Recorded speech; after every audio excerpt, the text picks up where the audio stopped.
आप देख रहे हैं ट्रेडर्स हॉटलाइन। मैं हूं प्रदीप पंड्या। आज कोई भी सौदा बनाने से पहले आप हमें 7045220000 पर व्हाट्सएप कर सकते हैं। आपके निवेश और ट्रेडिंग से जुड़े सभी सवाल आप हमें ट्वीट पर भेजिए, ट्वीट कीजिए और हैशटैग आस्क आवाज FNO या हैशटैग आस्क आवाज कैश जरूर लिखें। हम आपके सारे सवालों के जवाब देंगे। हर रोज की तरह आपके लिए होगा एक पंड्या का फंडा स्टॉक भी इस शो में, और शानदार कमाई वाला एक ब्रेकआउट शेयर भी आपके लिए लेकर आएंगे जो आपको एक शानदार ऑप्शन ट्रेड बताएगा। अब अगली सीरीज के लिए शो में आगे हमारे साथ जुड़ेंगे नतीजों पर बात करने के लिए कैस्ट्रॉल इंडिया की CFO और होल टाइम डायरेक्टर रश्मि जोशी भी।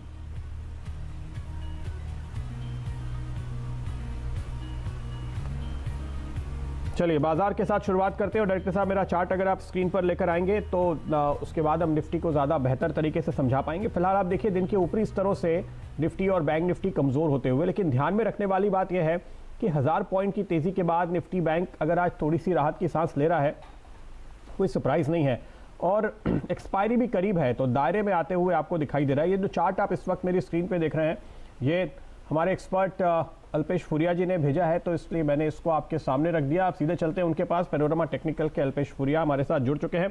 अल्पेश जी बताइए, ये निफ्टी का जो आर्ली चार्ट आप दिखा रहे हैं, इसमें क्या है?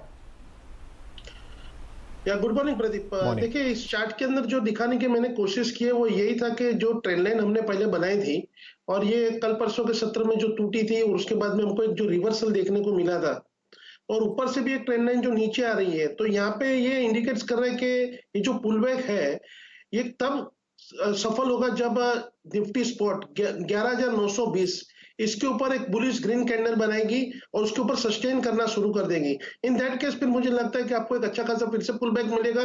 फिर से हम रेजिस्टेंस जोन पर जा सकते हैं जो एक 12,025 का हमारा पहला टारगेट है और 12,025 के ऊपर क्लोज होते ही 12,210 तक के लेवल से आपको देखने को मिल सकते हैं। लेकिन एक कंडीशनल बाय कॉल है, आपको बाय करना है 11,920 के ऊपर। जब निफ्टी सस्टेन करता है या एक बुलिश ग्रीन कैंडल के साथ में क्लोज होता है, इन दैट केस आपका जो स्टॉप लॉस रहेगा वो 11,750 का रख के आप बाय कर सकते हैं। 11,920 के ऊपर निकलना अब निफ्टी के लिए जरूरी है। इससे यह पता चलेगा कि आपने ये जो पूरी रिकवरी देखी 11,700 से लेकर के आज 11,930 तक की, तो ये दरअसल एक नई तेजी का मूव है या पुरानी गिरावट का एक रिएक्शन है केवल? वो फैसला 11,920 के ऊपर होगा। ये बात मुझे समझ में आई अल्पेश जी आपकी बात सुन के, तो मैं दर्शकों के लिए सिंप्लीफाई कर दूं एक वाक्य में। तो यह है आपके लिए कॉल फिलहाल निफ्टी पे। बैंक निफ्टी में कोई ट्रेड देख रहे हैं या कोई स्टॉक सुझाना चाहेंगे? देखिए, बैंक निफ्टी में अगर आप देखें प्रदीप, आज का फ्यूचर तो वहां पे एक फ्री ट्रेड हुआ था, करीबन 23,700 तक के भी लेवल्स हमको यहाँ पर देखने को मिले थे, लेकिन उसके बाद में तुरंत एक स्मार्ट रिकवरी देखने को मिली। अगर आर्ली चार्ट्स को भी उसमें भी अगर आप देखें तो एक फ्लैग की फॉर्मेशन का वहां पे ब्रेकआउट भी हुआ है। तो मैं समझता हूँ कि यहाँ पे जब तक बैंक निफ्टी स्पॉट में 24,100 ये लेवल को मेंटेन करती है और मार्केट में कोई भी वृद्धि होती है, ऊपर आता है मार्केट, तो मुझे लगता है कि फिर बैंक निफ्टी में आपको 25,200 और 25,700 तक का भी पुल बैक यहाँ पर देखने को मिल सकता है। अच्छी खासी यहाँ पे एक रैली आपको देखने को मिल सकती है। ओके, तो ये कॉल आपके लिए फिलहाल निफ्टी बैंक पे। चलिए सवाल जवाब का सिलसिला शुरू करते हैं। रविंद्र जवेरी साहब है अहमदाबाद से हमारे साथ। रविंद्र भाई बताइए, कौन सा स्टॉक है आपके पास? नहीं, मुझे लगता है रविंद्र भाई कहीं और व्यस्त है। NIIT के 100 शेयर इनके पास है, 132 रुपए की कॉस्ट है। और दूसरा स्टॉक है इनके पास UTI AMC।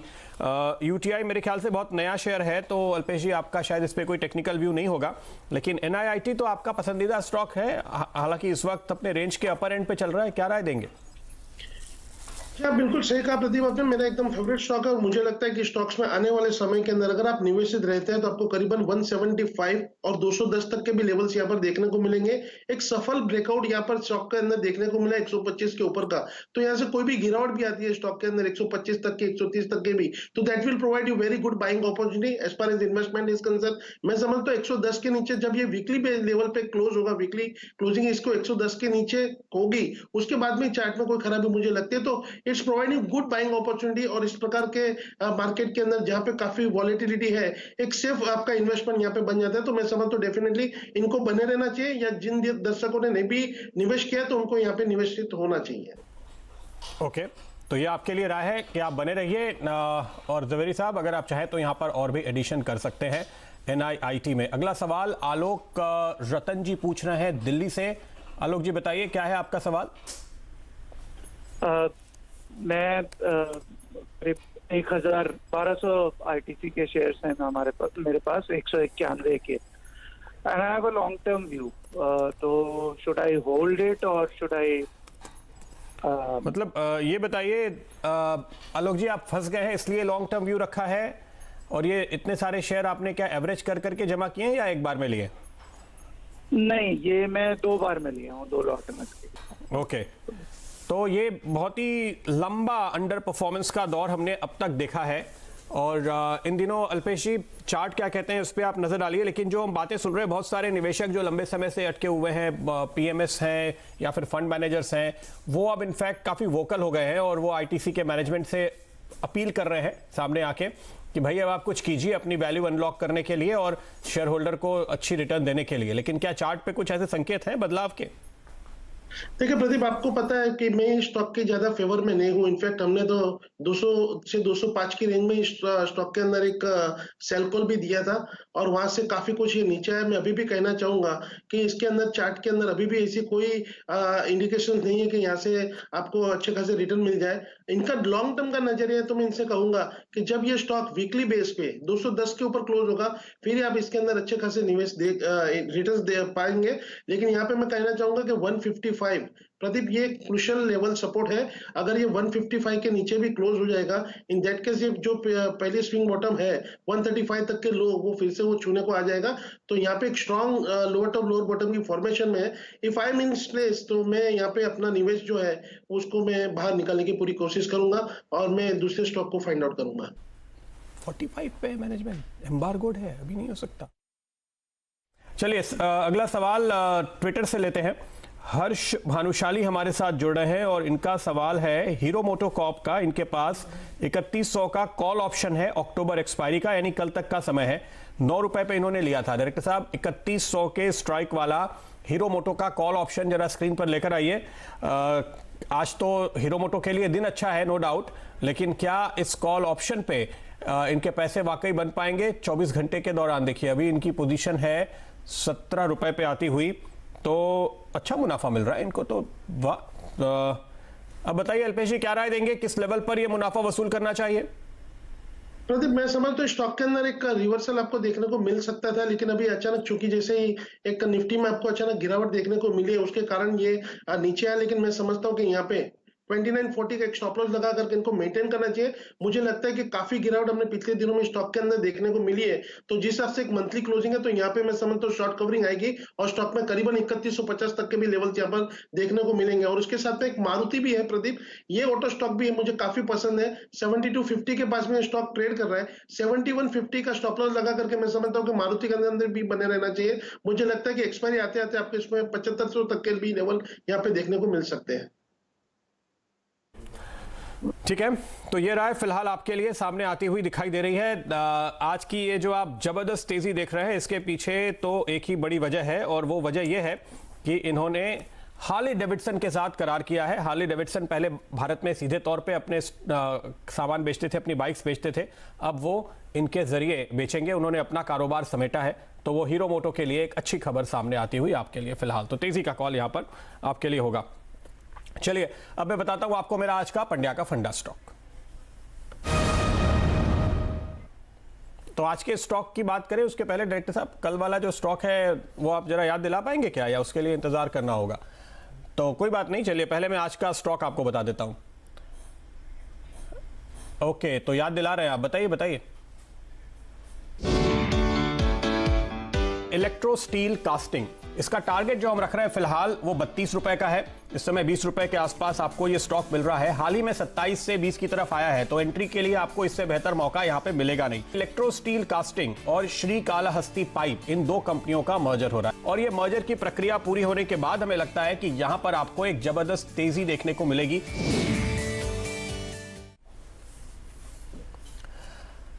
तो यह है वो स्टॉक जिसने कल आपको 16-17% तक के रिटर्न दिए, आज थोड़ा सा सुस्ता रहा है, कोई बात नहीं। आज का स्टॉक बताता हूं मैं आपको। आज का स्टॉक है विनाइल केमिकल इंडिया लिमिटेड। इस स्टॉक पर आप नजर डालिए। यह स्टॉक आपको यहां से जबरदस्त शानदार रिटर्न देने के लिए इस वक्त तैयार है।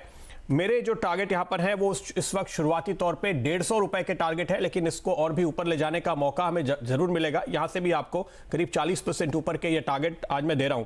देखिए स्टॉक में जो खास बात है, ये पिडिलाइट ग्रुप की कंपनी है और इस वक्त फेस्टिव सीजन में आपने अगर अभी तक पिडिलाइट पे दाम नहीं लगाया तो इस पे दाम लगाने का मुझे ज्यादा बेहतर मौका नजर आ रहा है रिस्क रिवॉर्ड के लिहाज से।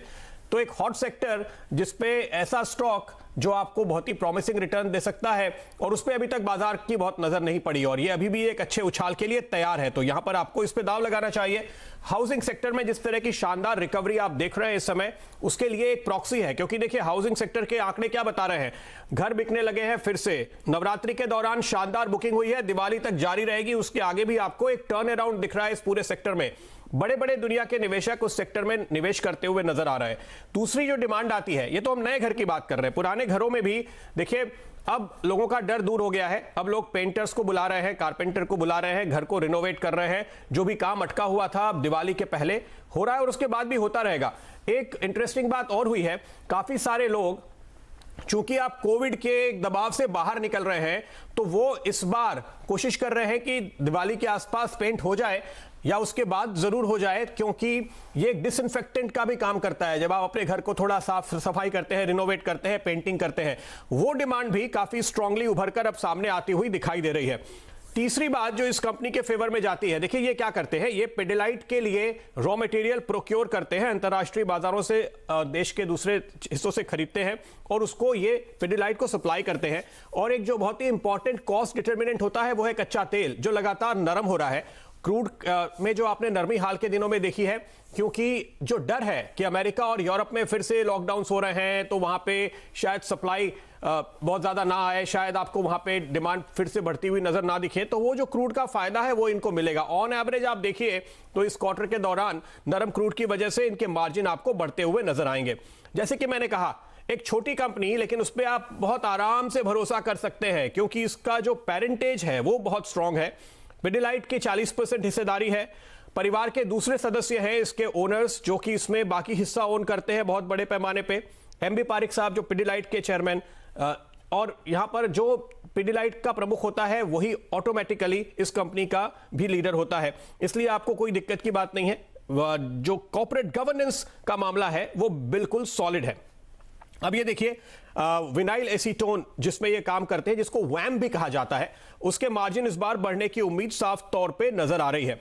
एक और बात जो इस कंपनी में दिखाई देती है वो ये है कि ये पिडिलाइट को अपने देश में तो सप्लाई करते ही है, साथ ही बांग्लादेश, श्रीलंका, इजिप्ट, ऐसे कुछ और देशों में जो इनके सब्सिडरीज हैं उनको भी सप्लाई करते हैं। तो ये सप्लाई कुल मिला करके एक बड़ा मार्केट है जो इनके कैप्चर में है, आप कह सकते हैं, पूरे के पूरे साउथ एशिया का, और वो इनके लिए एक बेहतरीन मौका देता है। फाइनेंशियल्स पे नजर डालिए, वैल्यूएशंस पे नजर डालिए। डेट फ्री कंपनी है। स्मॉल कैप मिड कैप में ये एक बहुत ही इंपॉर्टेंट बात है कि कंपनी डेट फ्री हो और उसका कैश फ्लो बहुत शानदार हो। कैश फ्लो देखिए कितना शानदार है। पिछले साल इन्होंने ₹2.40 का डिविडेंड पे किया है और मैं देख रहा था पिछले 2 सालों में ऑन एवरेज 50 से 60% जो मुनाफा होता है ये डिविडेंड के तौर पे देते हैं। तो ये आपको कंपनी की कैश पोजीशन और उसकी स्ट्रेंथ बताता है। 24% का ROCE है। और अगर आप इस कंपनी पे सिर्फ इस नजरिए से देखें, ये देखिए ऐसी एक स्ट्रॉन्ग छोटी कंपनी है जिसमें HNI, PMS फंड मैनेजर निवेश करके अपने पैसे सुरक्षित रखने की कोशिश करते हैं, तो इस कंपनी का एक लंबा नजरिया कैसा बनता है। पिछले 5 सालों में इसकी बुक वैल्यू डबल हुई है। तो ये वो स्टॉक है जो मार्की इन्वेस्टर्स का, बड़े इन्वेस्टर्स का, HNI इन्वेस्टर्स का, जो लंबी अवधि के लिए अपने पैसे एक अच्छे सेफ स्टॉक पे पार्क करना चाहते हैं, उनके लिए एक बहुत ही मुफीद शेयर बनता हुआ नजर आ रहा है। यही वजह है कि ये लगातार एक आउट परफॉर्मिंग स्टॉक रहता है और इस वक्त हमें लगता है कि रिस्क रिवॉर्ड के लिहाज से, चूंकि हमने ऊपरी स्तरों से इसको थोड़ा हल्के होते हुए देखा बाजार के साथ, ये बहुत ही शानदार मौका दे रहा है। 150 का मेरा पहला टारगेट है। हालांकि ये स्टॉक आपको, जैसे मैंने कहा, 5 साल में जब बुक वैल्यू डबल होती है तो स्टॉक भी उसी हिसाब से परफॉर्म करता है। अल्पेश जी, आपके चार्ट क्या कहते हैं इस पे? देखिए, मैं समझता हूँ कि स्टॉक में आपको अभी कभी खरीदारी करनी चाहिए, और ये मैं क्यों कहता हूँ प्रदीप, इसके वीकली चार्ट में अगर आप जा सकते हैं तो जाइए। अगर बता सकते हैं तो एक ट्रायंगल की फॉर्मेशन का ब्रेकआउट बन रहा है। अब ये ट्रायंगल की जो फॉर्मेशन बनी है, इसकी जो रेंज है वो करीबन 40 रुपए की है। 95 का भी अगर मैं इसका बेस गिनूं और उसके अंदर ये 40 रुपीज में ऐड भी कर देता हूं तो एक टेक्निकल टारगेट्स बनता है 135 का इमीडिएटली तौर पे, मतलब कि ये आपको कभी भी आने वाले दिनों के अंदर 135 तक के लेवल दिखा देगा जो इसकी रिसेंट स्विंग टॉप है। और जैसे ये 135 के ऊपर निकल जाएगा प्रदीप, मुझे लगता है कि स्टॉक के अंदर आपको करीबन 175 तक के मूव्स यहाँ पर देखने को मिलेंगे। तो बहुत ही लोअर लेवल पे आपको ये स्टॉक प्रोवाइड हो रहा है और वहां से रिस्क टू रिवॉर्ड भी देखिए और उसके बाद में रिटर्न्स भी देखिए, टेक्निकल्स को उसके अंदर ऐड करिए, तो आपको काफी कुछ कॉन्फिडेंस दे रहा है। मैं समझता हूँ इस स्तर पे ये स्टॉक अभी के अभी बाई करने वाला स्टॉक है। आप इसके अंदर निवेशित रहिए, बहुत शानदार रिटर्न आपको आने वाले दिनों में ये स्टॉक दे सकता है। बिल्कुल, तो ये कॉल आपके लिए आती हुई। ये चार्ट इस वक्त हमारी स्क्रीन पे है। डायरेक्टर साहब कोशिश करेंगे तो दिखा पाएंगे। जिस ट्रायंगल के ब्रेकआउट की बात अल्पेश जी कर रहे हैं, ऐसे आपको ये जो चार्ट उन्होंने दिखाया है वहां भी आपको दिख रहा है, लेकिन ये वो चार्ट देखिए तो ये आपको बता रहा है कि इस तरह से एक ब्रेकआउट बनता हुआ स्टॉक में और इसके बाद ये इमीडिएटली आपको 135 के टारगेट दिखाएगा। अगर आप ट्रेडिंग का नजरिया रखते हैं, मेरा टारगेट तो 150 का है और वो और सुधरता हुआ नजर आ रहा है, क्योंकि ये जो स्टॉक्स हैं पिडिलाइट और विनाइल, ये ऐसे शेयर्स हैं जो आपको कभी भी डिप पे खरीदने के बाद अपने पोर्टफोलियो में रखना चाहिए और वो आपको लगातार क्वार्टर ऑन क्वार्टर, साल दर साल काफी शानदार रिटर्न कमा कर देते हैं। तो यह है कॉल आपके लिए इस वक्त आती हुई आज का पंड्या का फंडा स्टॉक। इस बाजार में ध्यान रखिए, सिर्फ और सिर्फ स्ट्रॉन्ग फंडामेंटल वाले अच्छे मजबूत शेयर आपको खरीदने हैं और हम लगातार आपको ऐसे ही स्टॉक रिकमेंड कर रहे हैं पंड्या का फंडा के तौर पे। तो ये हुई बात इस स्टॉक की और चलिए अगला सवाल लेते हैं हमारे साथ। लेकिन कैस्ट्रॉल के नतीजे पर बात करनी है तो चलिए सीधे चलते हैं फिलहाल रश्मि जी के पास जो हमारे साथ जुड़ रही है कैस्ट्रॉल के नतीजे। उसके पहले डायरेक्टर साहब एक बार जरा स्क्रीन पर लेकर आइए। देखिए आपको साफ तौर पे कैस्ट्रॉल के नतीजे सामने आते हुए इस वक्त दिखाई दे रहे हैं। ये रहा आपके सामने रेवेन्यू और मुनाफे का आंकड़ा, शानदार नतीजे हैं और इसके ऊपर और ज़्यादा डिटेल्स लेते हैं। रश्मि जोशी जो कंपनी की CFO और होल टाइम डायरेक्टर हैं हमारे साथ जुड़ चुके हैं। रश्मि जी नमस्कार, स्वागत है आपका। नतीजे अच्छे दिखाई दे रहे हैं, बताइए डिमांड सिचुएशन कैसी रही और क्या आप इसको कहेंगे कि ऐसा ही रुझान अब आगे आने वाले सेकेंड हाफ के दौरान यानी अक्टूबर से लेकर मार्च तक भी देखने को मिलेगा? नमस्कार। जैसे आपने कहा बहुत स्ट्रांग नतीजे हैं इस क्वार्टर के। थोड़ा पेंट अप डिमांड था जो कि बिल्कुल मूवमेंट्स नहीं थे लॉकडाउन की वजह से, वो जो चालू हो गए लास्ट क्वार्टर में, उसका नतीजा भी है। और एग्री डिमांड भी अच्छा खासा रहा और उसकी वजह से भी हमने अच्छा वॉल्यूम और प्रॉफिट ग्रोथ भी देखा है। कॉस्ट एक्शंस जो कंपनी ने लिए थे वो भी रिफ्लेक्ट कर रहे हैं। हम दूसरे कॉस्ट कम हुए या फ्लैट है, लेकिन हमने ब्रांड में इन्वेस्टमेंट जारी रखा है। आप अगर देखोगे तो हमारे जो की ब्रांड्स है वो सारे टीवी पे, मीडिया पे अभी है। और सो एक अच्छा क्वार्टर रहा। आगे चलते हुए डिफिकल्ट है बताना कि कैसे होगा। करंटली फेस्टिवल सीजन की वजह से थोड़ा पॉजिटिव है सब अभी भी।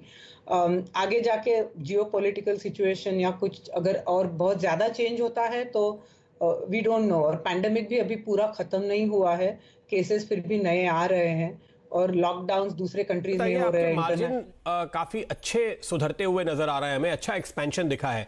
इसके पीछे वजह क्या थी और क्या इसी लेवल पर टिकेंगे या आप उसको थोड़ा सॉफ्ट होते हुए देख रहे हैं आगे?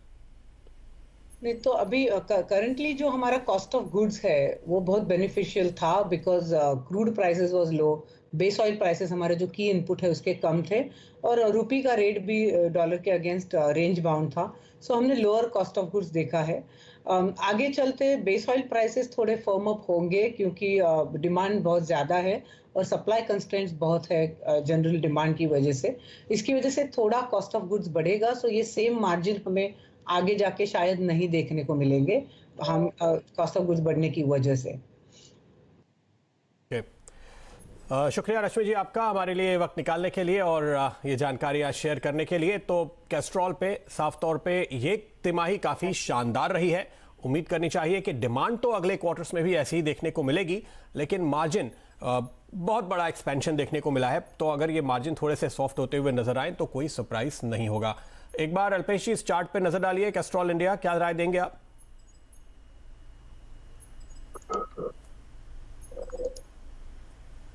अल्पेश जी आपको मेरी आवाज आ रही है? जी प्रदीप अभी आई। जी बताइए, कैस्ट्रॉल पे आपकी कोई राय है क्या?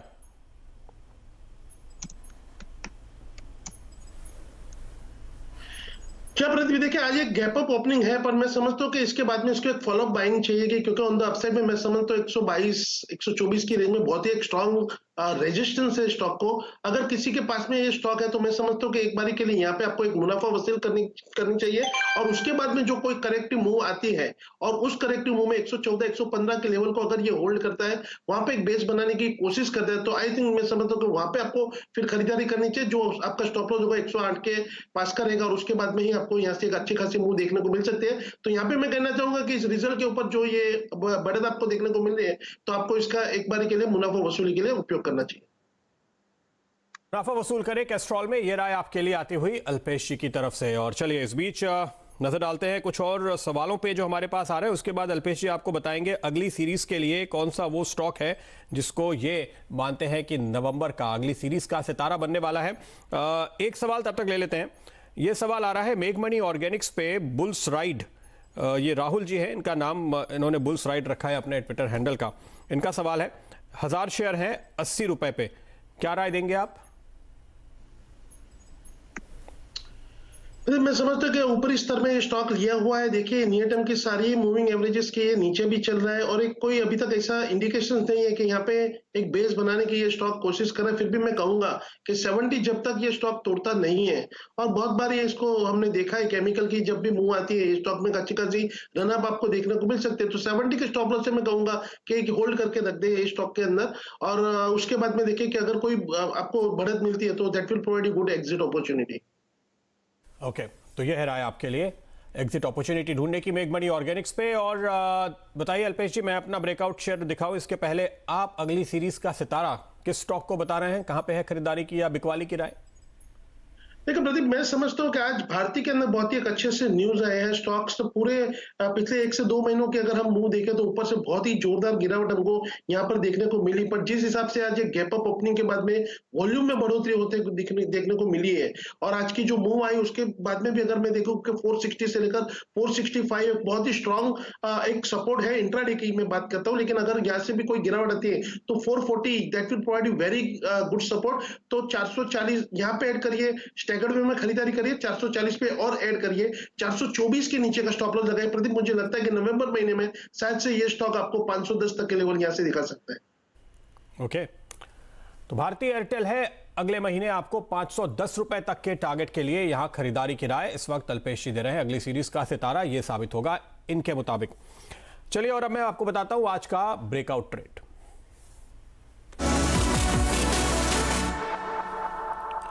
स्टॉक है HDFC लाइफ। आपको यहां पर नवंबर का अगले महीने का 620 के स्ट्राइक वाला कॉल ऑप्शन खरीदना है। यहां पर आपको करीब स्टॉप लगाना है 5 रुपए पे। टारगेट होंगे पहले 18 रुपए के और दूसरे 24 रुपए के।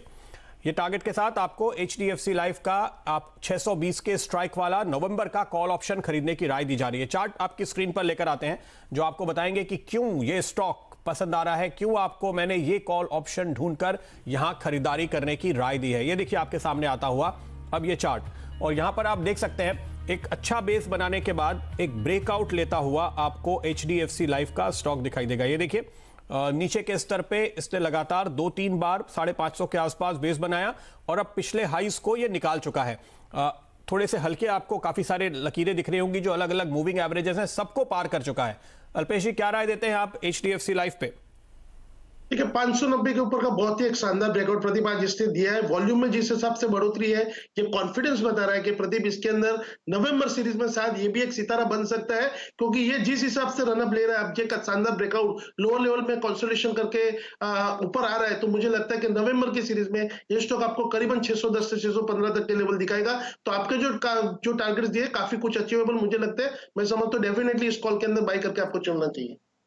और खरीदारी की राय 12.5 तक ये पहुंचता हुआ अब नजर आ रहा है। 12 रुपए पे हमने बात करनी शुरू की थी। 18 और 24 ये 2 टारगेट हैं जिन पे नजर रखते हुए आपको ये पोजीशन बनानी है HDFC लाइफ में। नवंबर का 620 के स्ट्राइक वाला कॉल ऑप्शन ध्यान रखिए, इस पे खरीदारी की राय आपको दी जा रही है।